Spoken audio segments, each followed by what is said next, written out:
तस्मै दत्तस्तुपासितव्या यो वेदालो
आदार्यः पूर्णां दत्वा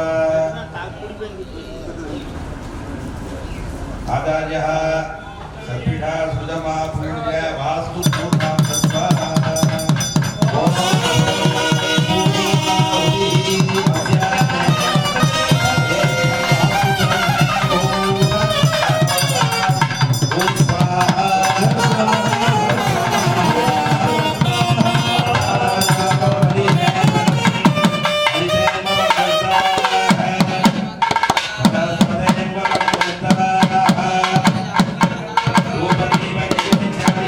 Bye.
இந்த கும்பாபிஷேகத்துல நம்ம எல்லாம் பாதிக்கப்பட்டிருக்கோம் இல்லவா?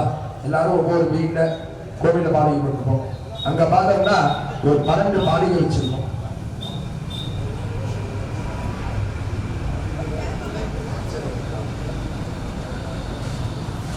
அப்ப 12 பாலிகை நம்ம பூஜை பண்றோம். இந்த 12 பாலிகைக்கு இந்த பூமாதேவி வயிற்றுல மண் இருக்கும். பூமாதேவி பாலிகை என்ன போடுவோம்? அதுதான் நவதானியத்துல 9 தானியம். ஆனா நவதானியத்துல 9 நம்ம போடுவோமா? ஒண்ணு போட மாட்டோம். அது என்ன? எள்ளு போட மாட்டோம். அப்ப அதுல எத்தனை தானியம் அடங்குது? 8. அப்ப அந்த தானியத்தோட முழு பேர் என்ன? அட்டதானியம். அந்த தானியத்தோட முழு பேரு அட்டதானியம். நவதானியம் தான் ஹோமத்துக்கு கொடுக்குறது. 9 தானியமும் தனித்தனியா கொடுக்குறது. அது காலவாக்கில் அப்படியே நவதானியம் பேர் வந்துருச்சு. ஆனா அதோட முழுமையான பேரு அட்டதானியம். ஒரு கோவில் ஆரம்பிக்கிறது பூமியில் ஆரம்பிக்கும். அந்த விதைய அந்த மண்ணில விதைக்கும். அது எப்படி நமக்கு நிற்குது? ஒரு கோவிலா பிரம்மாண்டமா இருக்குது. இது போல நம்ம போட்ட விதையாகப்பட்டது செடியா வளரும். ஒரு வீட்டுல திருவிழா, கல்யாணம், கும்பாபிஷேகம் இந்த சமயத்தில் நம்ம ஏன் முளைப்பாதைக்கு போறோம் அப்படின்னா, அந்த 9 கிரகங்களுக்கு 9 தானியங்கள் உண்டு. சனி பகவான் தானியம் மட்டும் வீட்டை வளரக்கூடாது. ஏன்னா நம்ம சனி பீடைகள் சேர்ந்து வளரும். நம்ம செய்த கர்மாக்கள்லாம் அதிகமா வளரும். அப்படிங்கிறனால எள்ளு மட்டும் நமக்கு கிடையாது. மீதி சூரியன், சந்திரன், செவ்வாய், புதன், குரு, சுக்கிரன், ராகு, இந்த 8 வகையான தேவர்களுடைய தானியங்கள் நமக்கு அதுல போடும். அப்ப வீட்டுல நம்ம பாலிகை போடும்போது நம்மளுடைய வாழ்க்கையில 8 வகையான கிரகங்கள் ரீதியா ஜாதகத்துல ஏதாவது தோஷங்களோ தடைகளோ வந்தா அதெல்லாம் இருக்கக்கூடாது. எப்படி விதையா போட்டு செடியா எங்க வீட்டுல வளர்றீங்களோ அது போல எங்களுடைய நஷ்டங்கள் எல்லாம் விதையோட விதையா போய் நன்மைகள் எல்லாம் எங்களுக்கு செடி மாதிரி நிறைய வளரணும். நிறைய நற்பலன்கள் எங்க வீட்டுல சரியாக வளர்ந்து நிற்கணும். அப்படிங்கிறதுக்காக தான் நம்ம எல்லா விசேஷங்களுக்கும் பாலிக்க போறோம். திருவிழா, கும்பாபிஷேகம்னா தெய்வத்துக்காக பாலிக்க போறோம். நமக்காக எப்ப பாலிக்க போறோம்? கல்யாணம் பண்ணுறது நம்ம பசங்களுக்காக நம்ம பாலிக்க போறோம். அந்த பாலிக்கையில மட்டும்தான் 9 கிரகங்கள் அடங்கும். அதுல எள்ளு போட மாட்டோம். ஆனா அந்த கொள்ளுல சனி பகவான் அடங்கிடுவார். ஏன்னா புதுமான தம்பதிகளுக்கு சனி பீடைகள் குறைய வேண்டும் அப்படிங்கிறதுக்காகவே வரும். அதுக்காக தான் எல்லா பண்டிகையும் ஆட்கள் நடத்தி கொடுக்குறாங்க.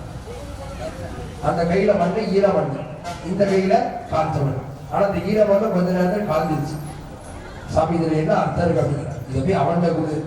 அவங்க கையில போய் கொடுத்தீங்க. அங்க ஒரு மனுஷன் வரா, அவர் கையில போய் 2 கையில 2 மண்ணை கொடுக்கிறார். அப்ப அவருக்கு தெரியல இது ஈர மண்ணு. இந்த 2ல எந்த மண் அதிகமா இருக்குன்னு கேட்கிறேன். சாமி வலது கையில இருக்கிற மண்ணு அதிகமா இருக்கு. ஆனா 2 கையிலையும் சமமான மண்ணு தான். இது ஈர மண்ணனால என்ன ஆயிடுச்சு? கொஞ்சம் அழுத்தம் கொடுக்குது. அவ்வளவுதான். 2 கையிலையும் இந்த மண்ணு கொஞ்சம் இறக்கம் கம்மியா இருக்கு, இந்த மண்ணு கொஞ்சம் அதிகமா இருக்கு. வணக்கம் மக்களே, நான் தான் உங்க சவுண்ட் சந்தியா. நல்ல கண்டென்ட் வந்து மக்களுக்காக கொடுத்துட்டு இருக்காங்க. எல்லா துறைகள்ல இருந்தும் இந்த அற்புதமான ஒரு தேவையான கண்டென்ட் கொடுத்துட்டு இருக்காங்க. மறக்காம யூடியூப் சேனலை சப்ஸ்கிரைப் பண்ணுங்க, கமெண்ட் பண்ணுங்க, ஷேர் பண்ணுங்க, அண்ட் மறக்காம லைக் பட்டனை ப்ரெஸ் பண்ணுங்க. தேங்க்யூ.